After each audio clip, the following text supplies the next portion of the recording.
Hey, I'm Adam Sarfati, and this is the Good People podcast. It's a tip of the cap, it's a pat on the back, it's a smile from ear to ear. They're the good people from round here.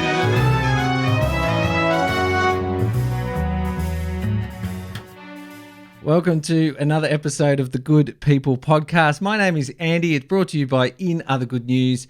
And on this show, I get to talk to some good people from around here, as the song suggests. Today, I get to talk to someone who's not just good, he's heaps good. I've got Adam Sarfati from Heaps Good Packaging. Welcome to the show, Adam. Thank you for having me. It's great to be here. Yes, we had to have you here because I've been watching, and being someone who sends things around the place, I've been watching what you've been doing for a while. And so I wanted to bring you on and talk about packaging.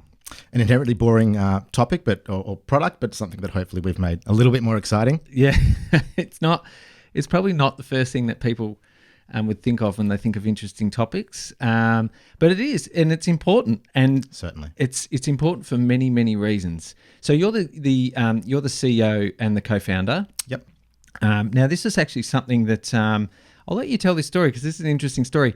But this is something that you started in your house. Yes. And it was an idea, and then it moved pretty quickly. Yeah, what happened there? Yeah, so we're 3.5 years in now, but it did happen really rapidly. Launched sort of from my lounge room. But the story was interesting. We had the idea just pre-COVID. Obviously didn't know what was about to come, and we sort of made our order for our stock in 2019. COVID hit. This product, the mailers, is a Chinese product, so COVID hit over there, and our product got locked up and they couldn't manufacture, so our money was held. By the time we actually got the stock, it was April and lockdowns had sort of started in Melbourne. So, I mean, it was really fortunate for us being an online business, being the right place at the right time. Very unfortunate for a lot of people out there in, hospitality and retail, but I think for us, we had a great product, and yeah, we're very lucky with that timing as well. For you, it worked. So you had the stock was on its way, and then we get locked down.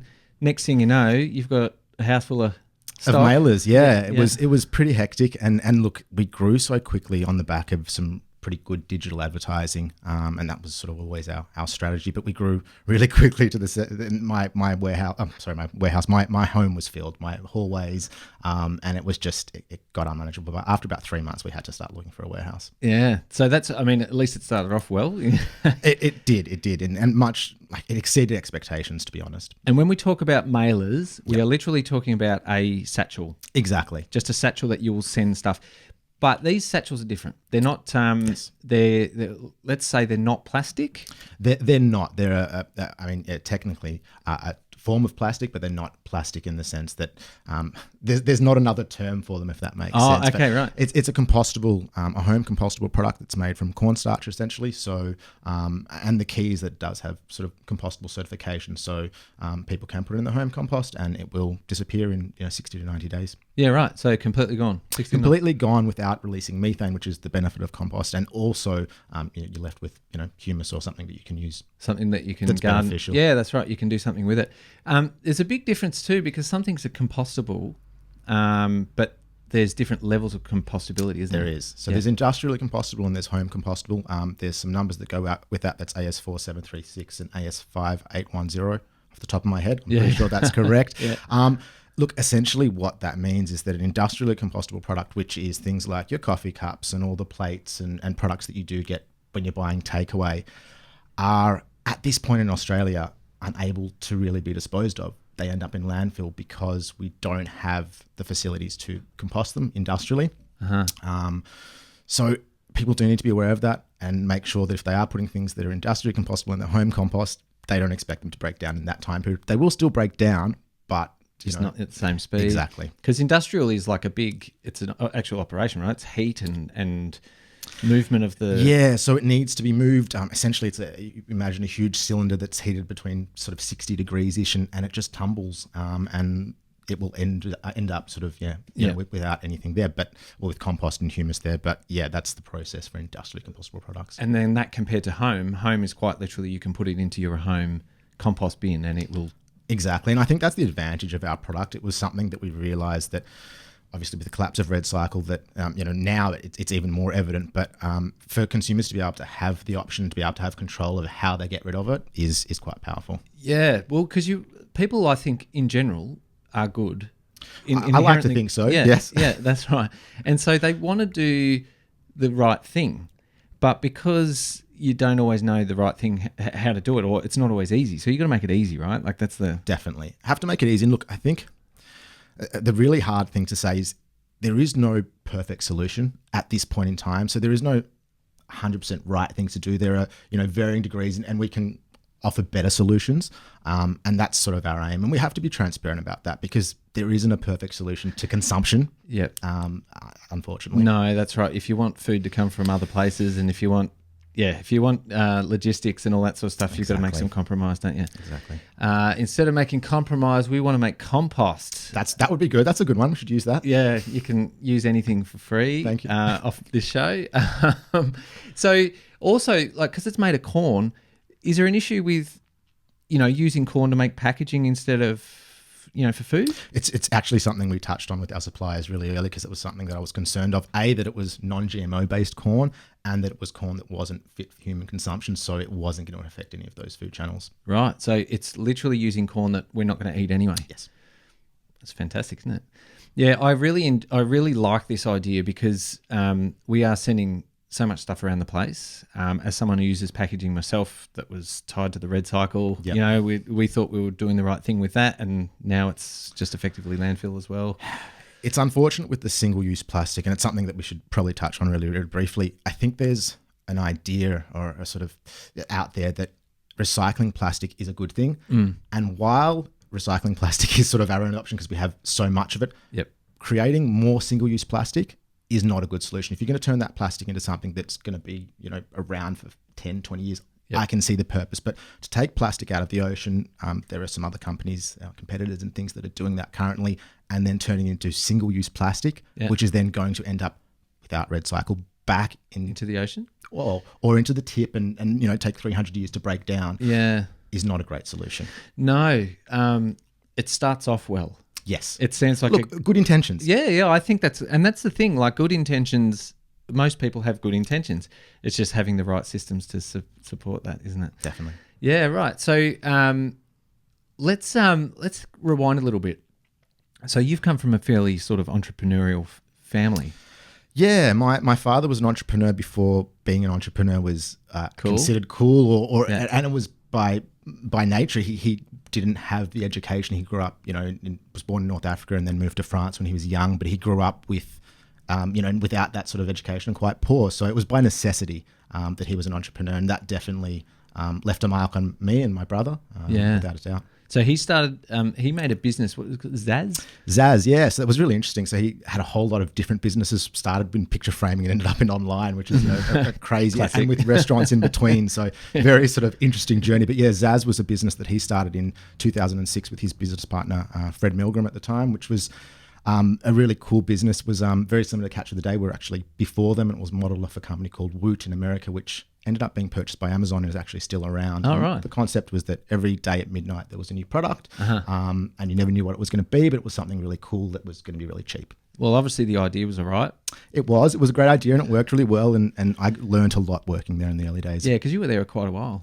It was about 6-7 years. So yeah, definitely, even when they sold the business, I stayed on with the new owner for a period of time and learned a lot about e-com, and it was a different e-com than what we're in today, for sure. Yeah, I think so as well. Back in those days, Massive was like eBay was, it was basically the place. Exactly. eBay was the place to buy that we didn't have. And that's why I guess like sort of Catch of the Day was massive because it changed things.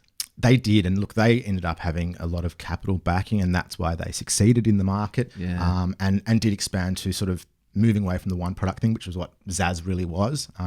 But did a great job and certainly were pioneers in that online space. They went big. So then, like, you did that for a while, but then, I mean, you've done a bunch of other stuff in between. Took a hiatus, went overseas for a while, became an English teacher, traveled the world and did a little bit of that, which was an eye-opener, and I think good for sort of education and being, a little bit more good worldly. for the soul. Yeah, that too. Yeah. And so that you were telling me that sort of opened your eyes up to a whole bunch of new things, and then perhaps you've still got the entrepreneurial spirit, but where to use that energy? Well, it's interesting you say that, yeah, because I grew up, and I think this does sort of come back to why I'm sort of interested in the planet with a single mother. Obviously, I had my father there, but they weren't together. Growing up with a mother who was passionate about organic vegetables and recycling, and really, I think before a lot of people were into that, she was that sort of, Mother Nature sort of vibe where it was very important to look after those things. So that definitely shaped me as a child growing up. And then being overseas, you see so much plastic waste and so many beautiful, habitats, and also poor people that are struggling with waste all over the place and trying to fish in an environment that is covered in plastic and is quite toxic to them. So that's definitely an eye-opener as well. It is. And the other thing is that because everything is wrapped in plastic, you don't have a choice in buying things without it. And like crazy things, like overseas, even stuff like, bananas wrapped in huge amounts of plastic and, all that sort of stuff. I don't understand. It's crazy. It is crazy. Some say that one of the biggest mistakes we've ever made, learning how to make plastic. Plastic wasn't made to be used in this way. And that's the thing. It definitely wasn't created to be a single-use product. No. And unfortunately, it's everywhere. Yeah, it really is, isn't it? So then you've come back to Australia. Yep. And you've decided you want to create something. Yeah, had a burning desire to start a business. I always knew that was something I wanted to do. Yeah. And I knew it was a desire that I had to tick off at some point. And I think also it was great to be able to do something with my brother. So that was, I know my dad would think that's wonderful that we're able to do something together and work together. So that was sort of part of the process, and definitely wanted to start a business that wasn't just selling crap. Just selling stuff. That had an impact, that had some sort of purpose and some sort of meaning behind it. Yeah. Having been in businesses in the past where you're just selling things, it's soulless. So Yeah. I wanted to have that purpose, and it drives you. It definitely makes it, more interesting to be part of sort of an industry that's a consumer industry in the end anyway. Yeah, that's right. It's funny, isn't it? And which sort of brings us back to you sell packaging. Yes, exactly. But it's heaps good packaging. It is. It's not your average. It's not your average packaging, which is cool. So, like, you and your brother, you ended up deciding, well, let's get these compostable mailers. Yeah. And then that's what, 2019 or something. 2019, stumbled across them one day. There was some other competitors on the market that were in the space. One was in New Zealand, and there was one in Australia who just started. Yep. We didn't think they were that strong in the e-com game, and we sort of were like, well, let's give this a shot. We thought it would be a one-product store, which, brought me back to Zaz very quickly, and I realized that if we can have other products, it really makes things a lot easier. Being a one-product store is pretty tough. And it was just the market that demanded, hey, we need, labels, and we need other things that are sustainable. So I went out there looking, and today we've got just over 20 products, including a couple of custom ones. And yeah, that's cool. I was just on your website before. So we're at heapsgoodpackaging.com.au. Yes. And on there, you've got a bunch of stuff that you can buy. So you've got 20-something products. Correct. Including some custom stuff. So, I mean, perhaps... actually, you told me a funny story about your printers. You sell a heap of printers. We sell a heap of printers now. These are the printers that print the labels to go on the... Yeah, so a thermal printer. So they're inkless, and we've created a compostable label, which was an Australian first at the time to go with that. Yeah. Really, really good product that saves people money and a lot of time. Yeah. So the whole... I like it because, I mean, if the packaging, if the satchel is compostable, right, but the label's not, and that's one of these, like... tricky situations. You try and do the right thing again, but you've got to have the options.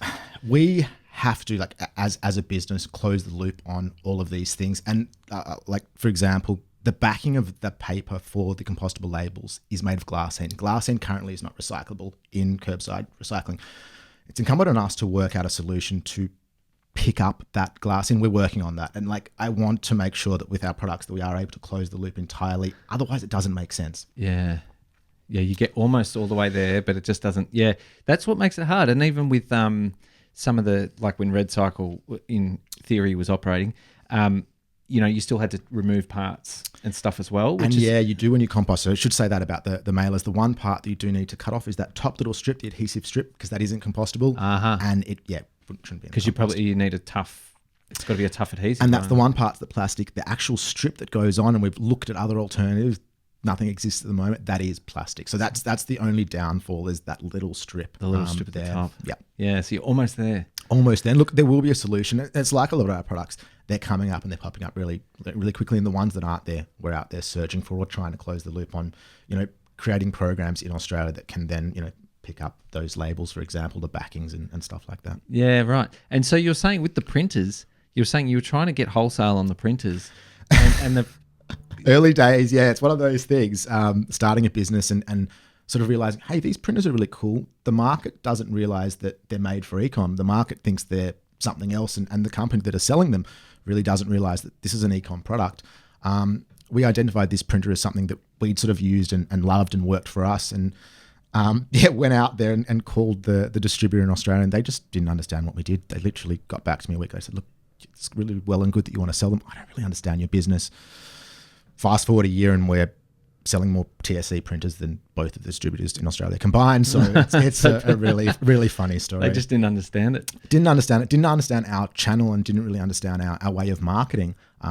And clearly that's sort of digital and it worked really well. And I made some pretty good ads for the printers as well that sort of helped move that. Yeah. But yeah, it's certainly been a really important product for us and definitely in our top 5 products now. And there you go. It always makes suppliers happy when you make good promos for their products. Definitely. And look, you're the one advertising for them, so they should be ecstatic. Yeah, that's right. I have seen your ads actually. I should follow you around now. Now you've gone on our website. Yeah, well, yeah, but even before that, awesome. I was seeing ads for the printers because looking at different ways to, like you're doing with the products, we're sort of doing the same sort of thing with the shipping of ours. Like we're trying to find, it feels silly to have part of your product being sustainable or eco or something, but not the rest. Of course. And that's the hard bit, I guess. It's difficult, yeah, and I think with what you've got, it can be hard as well with that product. So. Yeah, food is a bit tricky. Yeah.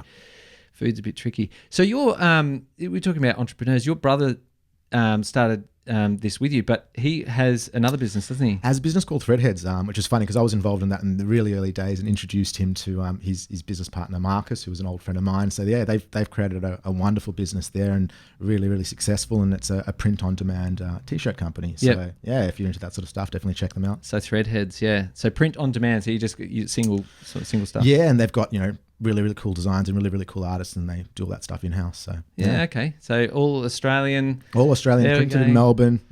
Supporting all that. That's great.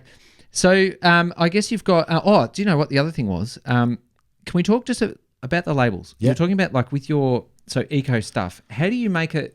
Again, for me, I wanted to get things like stickers and things like that, but I'm always worried, like I'm just creating more waste. Yeah, so it's an interesting one because the assumption with something like a label is, it's made from paper, so it must be compostable. And that's technically right if it doesn't have a coating, if it's just made from paper. But obviously then you have to factor in the adhesive. So look, the first thing for us, as soon as I think it was our second product, was the eco labels. And it was something we developed. We went and found a supplier in Australia who had a compostable adhesive, a certified compostable adhesive, was using a certified paper. The only caveat now is the backing, which we're still working on, but created that product. And yeah, it's been a winner for us, and it's certainly something that was sort of not available in Australia beforehand. Yeah, sure. And is there any products that you're actively sort of looking for at the moment that are just don't exist at the moment? Definitely, we've got one coming out in a couple of weeks, which is a padded mailer. Everybody's seen padded mailers, and they've probably seen compostable versions, but this is actually made in Australia from 100% recycled content, and it's a padded mailer. So and look, really tough padded mailer as well. So I think it's really good for. Did you say that was compostable, or is it? Look, it is compostable because it's made from paper. You would have to cut off, the top strip in the same way you would. But I think with something like that, that's actually curbside recyclable, because it is going to be 100% curbside recyclable. Right. That's going to be a better option than composting, only because it's paper and then can be turned back into the same product again. Yeah. Okay. And actually, that's another point worth touching on, is curbside. So we're talking about making things easy. Yes. There is no point having any of this if people aren't doing it. Definitely. So you've got your mailers, which are home compostable. Yes. But if I live, I don't know, in an apartment, I don't have room for a compost bin. How do I do that? So there's a couple of options with that. And it's really something we sort of focused on in the early days because, again, closing that loop and making sure we've actually got a product that's a great product but has to be able to be disposed of correctly. So if you're in an apartment, you can look at a bokashi bin, a small little compost that doesn't smell. That's one option. The green bins in Melbourne are slowly rolling With each council, it's a little bit different, so you can definitely check with your local council. But I think it's up to 50% of them are now accepting home compostable items in their green bins. They all will in the future, so that's going to be a really, really great solution. The other one is there's a site called Share Waste, I think it is, which lets you find local composters and people who will accept compost around your area. So that's really good for that sort of local, if you're talking, sort of environment. Yeah. Yeah. Okay. Because if the council aren't letting you put home compostable stuff into the green bin, then the only other option is waste. Yes. Which, I mean, I think we were talking about this before. It's compared to other things, it's not the end of the world if it goes into waste because it's better than a plastic or something. It's better than plastic. It won't take 300 years to break down. But the caveat to that is that these home compostable products are made to be in a compost because they don't release methane. The microorganisms go to work in a compost, don't release methane, and then get, they become something that is useful, which is humus or soil that can be then put on the garden. If they end up in landfill, they will break down and release methane. It's just the way things work. They will certainly break down faster than plastic. They might be there for 3 or 4 years. Depends on the conditions. Yeah. But it's better but not ideal because of the methane aspect. Exactly. Yeah. So this council's moving towards accepting home compostable stuff in the green bin is a big step. It has to be the way that we're going. And look, we are. We certainly speak to the councils, the local ones especially that we know, and sort of push for that sort of stuff because we want our bags to be able to go in all the green bins. Just makes things simple. Like you said, it has to be easy for people. And the simplest way is curbside.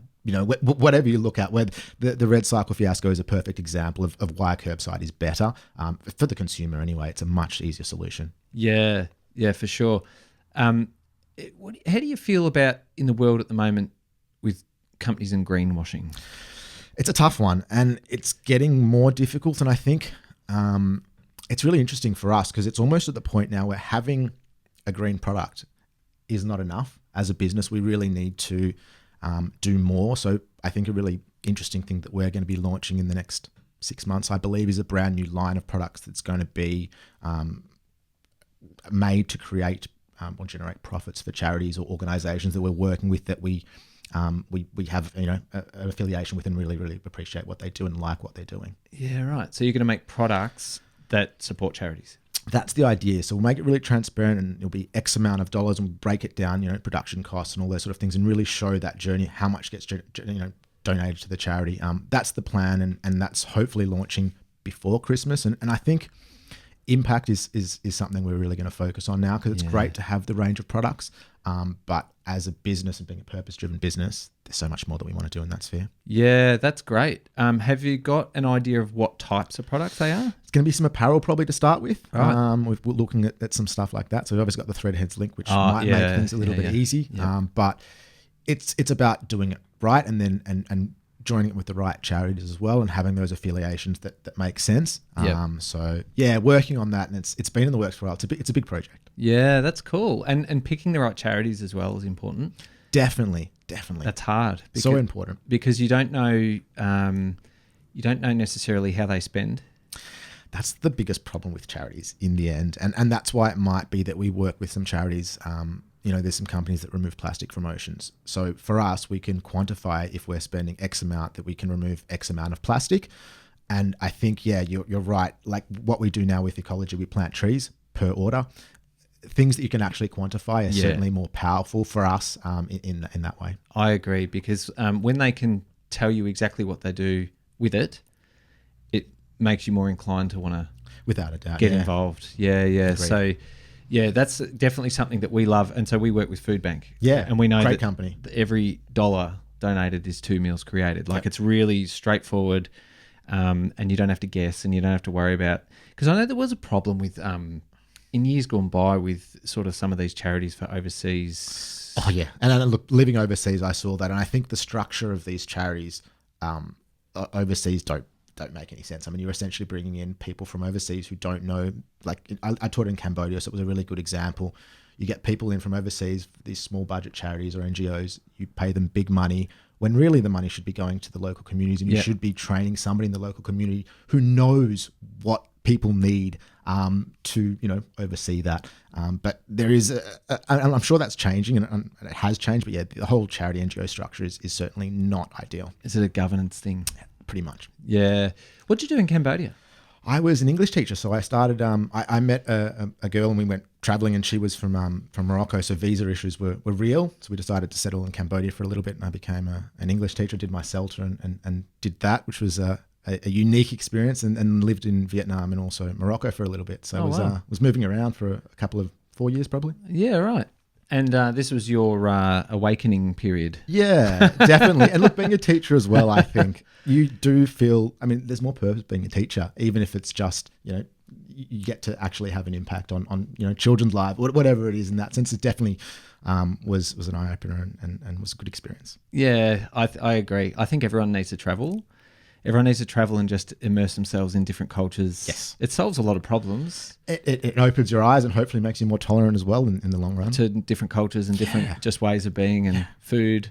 Definitely the food was interesting. And I think if you do go visit third world countries especially, but you see the issues with waste, like it's a real nightmare with some of the stuff that's so obvious. Yeah. And Asia, it's a really interesting one. People will say to us, why would you, like for the plastic collection, some of these companies, they collect plastic predominantly in Southeast Asia. Why don't you do it in Australia? Well, the problem is that it's greatest there, and per dollar for collection, you will remove more. And if it's a global issue, then it sort of doesn't really matter where that sort of impact is made, as long as the impact is greater. And I think that's definitely the case. And as you said, in Southeast Asia and places like that, it's such an issue. I mean, Indonesia is crazy, and certainly Vietnam and Cambodia, plastic is a massive concern in the waterways and things like that. Oh yeah, in South America. But yeah, it's unreal. It's it's exponential growth. We're probably slowing down now, I reckon. Like the output. I saw an interesting statistic the other day, and I won't give the exact numbers because I don't remember, but it was saying that in the last 3 years, and it doesn't have 2022 and 23, but plastic production has increased, not decreased. So I think we may have hit that tipping point, I'm hoping, but I don't have exact facts for you. I hope it's not aligned with interest rates. Well, not looking good if it is. So it's increased. Apparently, and that's the manufacturing of new plastic, and it was something ridiculous like 40%. And that was, I don't know exactly what it was, 40 something, but that was the number. But that was for 2021, sorry. So we don't have stats for 22. I didn't see anything for that. For the newer stuff. There is more people. So I guess... And the COVID period, the online consumption, I think, drove a lot of that, unfortunately, or fortunately for us as a sustainable online packaged business. Foods. Yeah. I guess people probably feel safer when they buy something wrapped in plastic because they feel like it hasn't been sneezed on or something, during Potentially, yeah. I think maybe there's a safety net feeling there, which is... Actually, do you know what? That's crazy because I remember when getting deliveries in the early part of the pandemic, I remember spraying a delivery. Well, and you would wear gloves. I mean... it was not knowing, there was a lot of badness going on, wasn't there? I didn't know. We were quite fearful, let's be honest. I'm talking April 2020. Yeah. What is this disease? So I remember I was wiping things down that came in the post and concerned as well. Everyone's out there wiping your mailers down.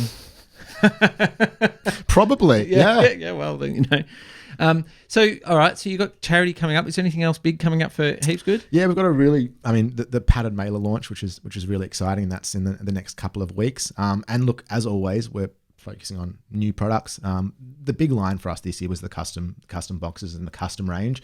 It's a big undertaking to do custom. It takes a lot more effort and back and forth with customers, but it was something they wanted, and we're now printing on, we're the only company printing on a 99.9% recycled box that's made in Australia, so it's a really good sustainable option, and we've got really low MOQ, so it's pretty nice. Yeah, so that's for people listening. That's you've got low order quantities, so minimum order quantities. Yeah, because we're using this digital printer, which means that when you're sort of setting up with the templates, it's a much easier process. You don't need to make, these hard templates essentially. So the people that should talk to you are sort of your e-commerce people. Yeah. Shipping stuff out all the time. Yep. Yeah. And do you do that paper that... the hex wrap. Yeah. Yeah, we've got that too. So that's your bubble wrap alternative. And look, it is, as you said, anybody who's sending stuff, we've got solutions. And we do have a lot of customers who also are sort of more direct retail as well that would use the hex wrap. Yeah, that's good actually. I've used that in the past. And you're like, oh wow, you can do this with paper. Like you don't have to. You don't need the plastic anymore. Don't have to have bubble wrap. Yeah. And since then, and now every delivery I get with bubble wrap, I just think,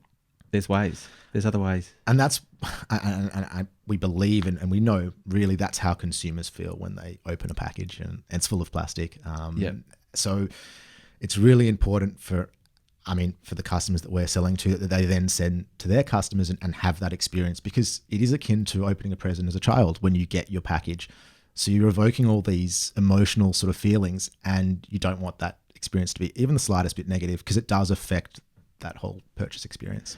Yeah, you can feel a bit yucky, right, when you open it up. Yep. And it explodes with, where does it go? What do I do with this now? Yeah, what do I do with it? That's the big one. Yep. Yeah, I got something that there was laps and laps and laps of this stuff on a piece of furniture. And I just thought, how do I get rid of it? How do you get rid of it? Yeah. I ended up donating it to one of the Facebook groups, someone moving house or something like that. They could use it again. But once a bubble wrap's popped, it's done. Unfortunately, yes. And yeah, look, hex wrap's a great alternative, definitely. Good option. Well, good one. I have appreciated talking packaging. Excellent. It was really great. I enjoyed it as well. Always happy to talk packaging. Do you think? Don't think people have fallen asleep. I think the proof will be in the pudding. You'll let me know. Yeah, I'll let you know if people fall asleep about the packaging conversation. No, I think there has to be a lot of work in these areas, because we are sending so much stuff. More and more. And look, you're right. Even talking about it is important, although it is boring, because if you don't talk about these problems, then you don't sort of provide solutions or even thinking about it. So yeah, that's right. Because we do put we're getting very good at hiding the problems, aren't we? Of course, yes. Which is why I guess, referring back to Red Cycle, and I'll be very careful here, because I want to say that I think they started with great intentions. No doubt. But because they've tried to come up with a solution. So it didn't work. I don't think we should necessarily say that's a bad thing that they tried. I think it's great that they tried. Didn't end well. But so I think, again, really trying to give people a chance to try to do the right thing. You're right. And we do. You're right. You have to give people credit for at least making that attempt. Now, you make the assumption that it's altruistic and they had the right intentions. But yeah, certainly I do think that's a better approach than just coming down on people. Yeah. And again, like, we get things very easy. You put stuff in a bin and it disappears, like everything just goes away. Yep. But it's got to go somewhere. It does. And that's the issue that we're facing with 8 billion people. Yeah, and continually growing. So, the councils have to get involved in a stronger way and look at, the solutions. And the other thing that I sort of believe is that it should be, like, you should be able to make money off these things. You only have to look at Visi, for example, who run, what a wonderful business. They literally collect cardboard, they turn it back into cardboard, and they sell it back to you.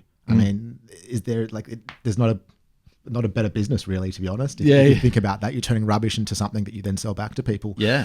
And it has to be the same with all these other products, whether it's incentivized or whatever, but you have to find ways to... It should be rewarded. Well, it should be. It's crazy that we actually are paying, if we're sending our compost, we're sending these things, shouldn't those collections be, covered because they can make money off these things? But anyway. Yeah, I know someone who was making roads out of, like, a composite road. It was like the gutters and things. It was a composite plastic gutter concrete.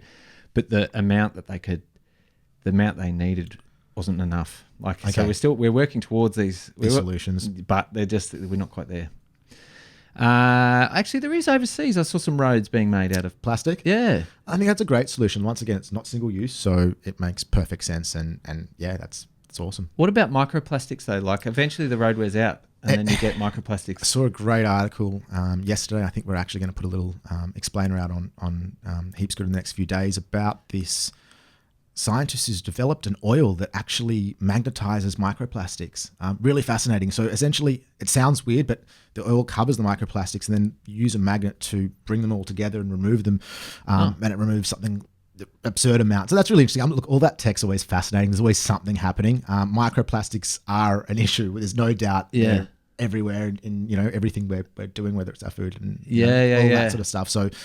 It's a concern. I want to get onto this show someone who's involved in the mushrooms. The mycelium, it's a fascinating industry and something that I keep an eye on, because I think there's so much happening in the packaging space there with mycelium as well. Like if you're looking at styrofoam alternatives, those are the sort of things that we're going to be using in the future, and Heaps Good will be selling in the future. There's no doubt. Well, can you explain that then? Because you've used a few big words there. Yeah. So mycelium is the mushroom ecology that sort of, the network, and essentially people are creating styrofoam alternatives and all sorts of different alternatives, even things like, the plates and molded sort of packaging like that out of mycelium, which will be, fully compostable. It's a natural organism. Yeah. So I think that's a wonderful approach, and there is some really interesting things happening in textiles, as well as sort of that industry. Is that the same mushrooms that eat the plastic? That's a different one, but I've seen that as well. That's what I mean. That's fascinating. I'm excited too. by that. Yeah. So mushrooms that I've seen that they put them into Hessian bags or stuff in river systems. Yep. And the mushrooms eat the microplastics that get absorbed into the bags. It's a great solution. Isn't that unreal? Yeah. Imagine imagine you could eat them. But I guess if it's destroying the molecule, the plastic molecule. I personally wouldn't, but maybe. I might not either. We have other options. If we were starving, it could be a solution. Imagine it was a food source. That'd be amazing. So there's a lot of really great stuff happening. And you're doing heaps good things. Thank you. Yeah, we're trying to. We're doing our best. Yeah, I'm really happy to try. And so support you as much as we can as well. So heapsgoodpackaging.com.au. Yep. All you e-commerce boffins out there, get on there and get some stuff, because you can get over 20 different products now. And if you jump on the website, which I'm sitting on here now, having a look, you can get all sorts of stuff. Yeah, let me give your members a code actually, if that's okay with you. Do it. Yeah, of course it is. So jump on and use the code H10, which will give you 10% off. And yeah. Do they need a capital? I think it is case sensitive. Go with the capital. Go with the capital. So capital Just to be H. safe. Capital H10, and that will give you 10% Number off. 10 or the word 10? Number 10. So H, the letter H, and then 10. Yeah, H10. and that will give you 10% off the entire range except the TSC printer, which is as low as we can go, unfortunately. Yeah. Well, that's unreal. Thank you. Our listeners and viewers will appreciate that. I'll put that link up in the episode as well. Awesome. Thank you so much. Adam Sarfati from Heaps Good Packaging. Thanks so much for coming onto the podcast. Thank you for having me. It was an absolute pleasure. Yeah. No, it's been nice. It's been nice to meet you in person, and I'm really happy with the stuff that you're doing, and I wish you all the best. Thank you. Likewise. And also with everything you're doing. It's really cool. Yeah, it's nice. All right. Thank you, mate. And this has been another episode of the Good People podcast, brought to you by In Other Good News. If you're on YouTube, please like and subscribe. That helps us out so much. And also, of course, jump onto heapsgoodpackaging.com.au for all your packaging needs. This is Good People podcast.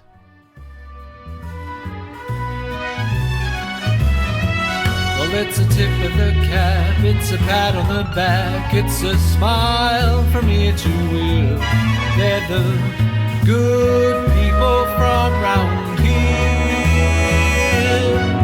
They're the good people from round here. Come on, let me introduce you to a few.